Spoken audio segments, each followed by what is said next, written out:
नमस्कार बच्चों, आज हम आपके लिए लेकर आए हैं कक्षा 10 का अध्याय 9 धातु एवं धातुकर्म। ये विज्ञान विषय का अध्याय है और यहाँ पर आप लोग देख सकते हैं कि इस अध्याय से संबंधित कई टॉपिक जैसे धातुओं के भौतिक गुणधर्म, धातुओं के रासायनिक गुणधर्म,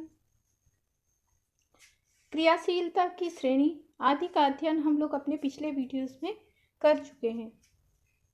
अब हम लोग यहाँ पर पढ़ेंगे धातुओं के धातुकर्म के बारे में। ठीक है, तो धातुकर्म से संबंधित एक आरेख के बारे में हम लोग एक वीडियो में पहले ही पढ़ चुके हैं। आज हम इस पर विस्तार से चर्चा करेंगे। अयस्क से धातु प्राप्त करने की प्रक्रिया को धातुकर्म या धातु का निष्कर्षण कहते हैं। निष्कर्षण का अर्थ होता है निकालना। तो जो धातु होती है वह भूमि से हमको एक चट्टान के रूप में प्राप्त होती है और इससे जो है अयस्क को पृथक करने के लिए विभिन्न विधियों का प्रयोग किया जाता है। ये जो विधियां होती हैं धातु में उपस्थित अशुद्धियों तथा धातु के प्रकार के ऊपर निर्धारित करती हैं। इन विधियों की मुख्यतः वैसे तो यहाँ पे 3 चरण लिखा है, लेकिन मुख्य रूप से 4 चरण होते हैं, क्योंकि जो चट्टान के रूप में हमको अयस्क प्राप्त होता है सर्वप्रथम हम उसको क्या कहते हैं, पीसते हैं। ठीक है, तो स्टाम्प मिल की सहायता से अयस्क को पीसकर फिर उसका सांद्रण किया जाता है। तो ये जो पहला स्टेप है अयस्क का सांद्रण, आज के वीडियो में हम इसी के बारे में पढ़ने वाले हैं। उसके बाद धातु का निष्कर्षण किया जाता है और सबसे अंत में धातु का शुद्धिकरण किया जाता है। तो आज के वीडियो में हम लोग अयस्क के सांद्रण के बारे में पढ़ेंगे। अयस्क का सांद्रण का सिंपल अर्थ अगर हम लोग बोलें तो जो अयस्क होता है जब उसको भूमि से निकाला जाता है तो उसके अंदर बहुत सारी अशुद्धियाँ होती है, मिट्टी, रेत, पत्थर आदि, धूल मिट्टी, ये सब उपस्थित होते हैं जिनको हम अधात्री या गैंग कहते हैं। यहाँ देखिए, अधात्री या गैंग को आप यहाँ से परिभाषित कर सकते हैं। इस प्रकार से अयस्कों से प्राप्त को अत्यधिक मात्रा में मिट्टी, तेल, रेत, पत्थर आदि अशुद्धियां हैं जिनको हम अधात्री या गैंग धातु का निष्कर्षण विधि। ठीक है, तो ये जो मोटी पर एक डायग्राम के माध्यम से हमने समझा है और अगले वीडियो में जो मोटी मोटी ऐसी अशुद्धियां जो कि अयस्क के अंदर उपस्थित हैं उनको अधात्री या गैंग कहते हैं, जो कि पत्थर, मिट्टी और रेत के रूप में उपस्थित होती हैं। इनको जो है अलग करने की विधि जो है सांद्रण कहलाती है। ठीक है, तो अयस्क क्या है, पत्थर के रूप में हर उसको जब हम पीसते हैं तो जो चूर्ण होता है उसमें उपस्थित कंकड़, मिट्टी, पत्थर और अयस्क को पहचानना मुश्किल होता है। तो सांद्रण की विधियों का प्रयोग यहाँ पर उन अशुद्धियों के पृथक्करण के लिए किया जाता है। ये जो पृथक्करण की विधियाँ हैं मुख्य रूप से अयस्क का सांद्रण की विधियां 3 प्रकार की होती हैं। पहला है गुरुत्व पृथक्करण विधि, दूसरा है चुंबकीय पृथक्करण विधि और तीसरा है झाग उत्प्लावन विधि। तो यहाँ पर सबसे पहला देखते हैं गुरुत्व पृथक्करण विधि। जब अयस्क तथा अधात्री के आपेक्षिक घनत्वों में अंतर होता है तब अयस्क के सांद्रण के लिए इस विधि का उपयोग किया जाता है। इस विधि में अयस्क को बारीक पीसकर पानी की धारा प्रवाहित कर हिलाया जाता है, जिससे अयस्क के भारी कण नीचे बैठ जाते हैं एवं अशुद्धियां ऊपर तैरने लगती हैं, जिन्हें अलग कर दिया जाता है अथवा ये पानी की धारा के साथ बहकर अलग हो जाती हैं। यहाँ पर जो इम्पोर्टेंट पॉइंट है वो है प्रायः कार्बोनेट तथा ऑक्साइड अयस्कों के सांद्रण के लिए इस विधि का प्रयोग किया जाता है। तो कभी कभी प्रश्न सीधे आता है कि कार्बोनेट तथा ऑक्साइड अयस्कों के सांद्रण के लिए कौन सी विधियों का प्रयोग, कौन से पृथक्करण की विधियों का या सांद्रण की विधियों का प्रयोग किया जाता है। तो यहाँ पर सांद्रण की गुरुत्व पृथक्करण विधि का प्रयोग कार्बोनेट तथा ऑक्साइड के अयस्कों के लिए किया जाता है। हेमेटाइट जो है इसी प्रकार का एक अयस्क है जिसके सांद्रण की विधि के लिए गुरुत्व पृथक्करण विधि का प्रयोग किया जाता है। अगर हम और ज़्यादा सरल भाषा में समझने का प्रयास करें तो ये जो गुरुत्व पृथक्करण की विधि है ये भार के ऊपर निर्भर करती है। अशुद्धियों या अयस्क में से कोई एक पदार्थ ज़्यादा गुरुत्व वाला यानी ज़्यादा भार वाला होता है। ठीक है, खासकर इसमें अशुद्धियाँ ही क्या होती हैं, ज़्यादा भार वाली होती हैं, और अयस्क क्या होता है, लोहा या अन्य ऐसी ही कोई भारी धातु से युक्त अयस्क होता है।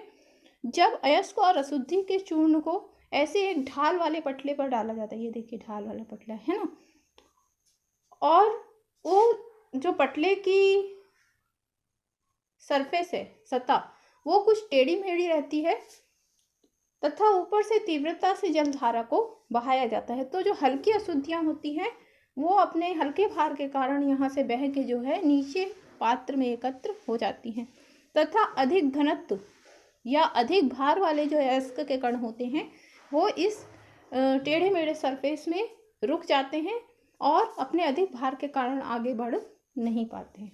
ठीक है, तो इस तरीके से जो है ज़्यादा गुरुत्व यानी ज़्यादा भार वाले या ज़्यादा घनत्व वाले जो अयस्क होते हैं उनको अशुद्धियों से पृथक किया जाता है। कौन सी विधि के द्वारा? गुरुत्व पृथक्करण विधि के द्वारा। दूसरी जो सांद्रण की विधि है वो है चुंबकीय पृथक्करण विधि। शब्द आ गया देखिए यहाँ पे चुंबक, ठीक है ना। तो आप सीधे अंदाजा लगा सकते हैं कि चुंबकीय पृथक्करण की जो विधि होती है उसमें अयस्क या जो अशुद्धि है उनमें से कोई एक पदार्थ निश्चित रूप से चुंबकीय पदार्थ होना चाहिए, मतलब चुंबक के प्रति आकर्षण रखने वाला पदार्थ होना चाहिए। ऐसे पदार्थ की उपस्थिति के कारण चुंबकीय पृथक्करण विधि का प्रयोग सांद्रण हेतु किया जाता है। यहाँ पर देखिए चुंबकीय पृथक्करण विधि में कुछ इस प्रकार की व्यवस्था होती है। ऊपर एक टोटी के माध्यम से पिसा हुआ अयस्क डाला जाता है, नीचे 2 चक्रों पर लगी हुई बेल्ट लगातार घूमती रहती है और इसके ऊपर जो है पिसे हुए अयस्क को डाला जाता है। जो प्रथम चक्र होता है, पहला चक्का, इसके अंदर चुंबक लगा होता है, ठीक है, चुंबकीय रोलर लिखा भी हुआ है ना। तो ये जो चुंबक होता है, मान लीजिए जो हमारा अयस्क है वो कोई चुंबकीय पदार्थ है, कोई लोह युक्त पदार्थ है, तो वो इस बेल्ट से चिपक जाता है चुंबक के आकर्षण के कारण। और जो अचुंबकीय पदार्थ है, मान लीजिए रेत है, तो वह इस बेल्ट से नहीं चिपकता है और जैसे ही ये ऊर्ध्व होता है, मतलब बेल्ट आड़ी होती है, वैसे ही जो अचुंबकीय पदार्थ है वो पहले पात्र में गिर जाता है, तथा चुंबकीय पदार्थ बेल्ट के साथ तब तक आगे बढ़ता रहता है जब तक वो इस प्रथम चक्र के संपर्क में रहता है, यानी चुंबकीय क्षेत्र के संपर्क में रहता है। चुंबकीय क्षेत्र का संपर्क टूटते ही वो दूसरे पात्र में जाकर एकत्र हो जाता है। इस तरीके से अचुंबकीय और चुंबकीय पदार्थ यानी कि अयस्क और अशुद्धि को पृथक किया जाता है। यहाँ पर एक बार पढ़ के देख लेते हैं। अयस्क में चुंबकीय पदार्थ उपस्थित होने पर इस विधि का उपयोग किया जाता है। इस विधि में अयस्क को बारीक पीसकर चुंबक पर चलने वाले रबड़ के पट्टे कन्वेयर बेल्ट पर डाला जाता है। अचुंबकीय पदार्थ पट्टे के ऊर्ध्व होते ही गिर जाता है, परंतु चुंबकीय पदार्थ पट्टे पर तब तक चिपके रहते हैं जब तक कि वह चुंबक के प्रभाव से बाहर नहीं हो जाते। इस प्रकार 2 ढेर मिलते हैं, एक चुंबकीय पदार्थ का और दूसरा अचुंबकीय पदार्थ का। इस विधि का उपयोग टीन के अयस्क में उपस्थित चुंबकीय अशुद्धियों को पृथक करने के लिए किया जाता है।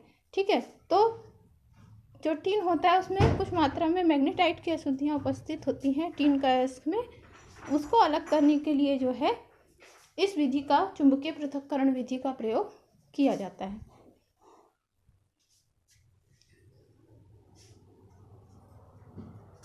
और तीसरी विधि है झाग उत्प्लावन विधि।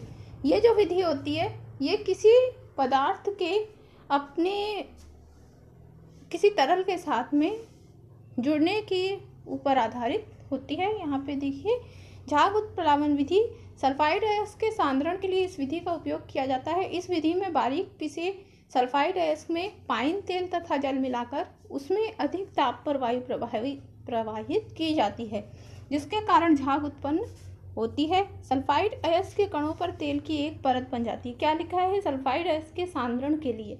ये जो विधि है किसके लिए प्रयोग की जाती है? सल्फाइड अयस्क के सांद्रण के लिए प्रयोग की जाती है। इस विधि में बारीक पिसे सल्फाइड अयस्क में पाइन तेल तथा जल मिलाकर उसमें क्या किया जाता है? एक बड़ा पात्र लिया जाता है। ये आपको पात्र दिख रहा होगा यहाँ पे, ये बड़ा पात्र है। इसके अंदर क्या करते हैं, जो सल्फाइड अयस्क होता है उसका चूर्ण, जल और पाइन तेल कुछ मात्रा में, कितना, 1% पाइन तेल या चीड़ का तेल यहाँ पर मिलाकर जो है इस पात्र के अंदर भर दिया जाता है। उसके पश्चात अधिक दाब पर वायु प्रवाहित की जाती है। यहाँ पर आप लोग देख सकते हैं चित्र के अंदर, ये एक ब्लोअर है, यहाँ एक ब्लोअर लगा हुआ है जिसकी सहायता से अधिक दाब पर वायु यहाँ से प्रवाहित की जा रही है, जिससे जो है बुलबुले उत्पन्न हो रहे हैं। तो जो सल्फाइड अयस्क होता है वो तेल के प्रति सुग्राही होता है, तेल के कणों के साथ में जुड़ जाता है और जब इन बुलबुलों के साथ हल्के होकर तेल के कण ऊपर की ओर बढ़ते हैं, तेल क्या होता है हल्का होने के कारण जल की सतह के ऊपर की ओर आता है, तो सल्फाइड अयस्क भी उसके साथ जुड़ के ऊपर आ जाते हैं और इस झाग में जो है मिश्रित हो जाते हैं तथा अशुद्धियाँ जो होती हैं वो भारी होने के कारण नीचे बैठ जाती हैं। तो इस झाग में घुले हुए सल्फाइड अयस्क को जो है बाद में पृथक कर लिया जाता है। यहाँ देखिए सांद्रित अयस्क को पृथक किया जा रहा है। इस तरीके से झाग पृथक्करण विधि का यहाँ पर प्रयोग किया जाता है। सल्फाइड अयस्क के कणों पर तेल की एक परत बन जाती है जिसके कारण हवा के बुलबुले इससे चिपक जाते हैं। इस प्रकार यह कण हल्के होकर झाग के साथ ऊपर आते हैं जबकि मिट्टी, कंकड़, पत्थर जैसी अशुद्धियां तली में बैठ जाती हैं। तो ये जो है सांद्रण के पृथक्करण की 3 विधियाँ, सांद्रण व अयस्क से अशुद्धियों के पृथक्करण की 3 विधियाँ हैं। और इससे आगे जो हमारा टॉपिक है धातु का निष्कर्षण, इसको हम लोग अगले वीडियो में पढ़ेंगे। इस टॉपिक से संबंधित प्रश्न असाइनमेंट में भी आने वाला है। तो अगर आपको हमारे चैनल पे आने वाली उपयोगी जानकारी से जुड़ना है तो हमारे चैनल को सब्सक्राइब कर लीजिए और हमारे चैनल के साथ बने रहिए। धन्यवाद।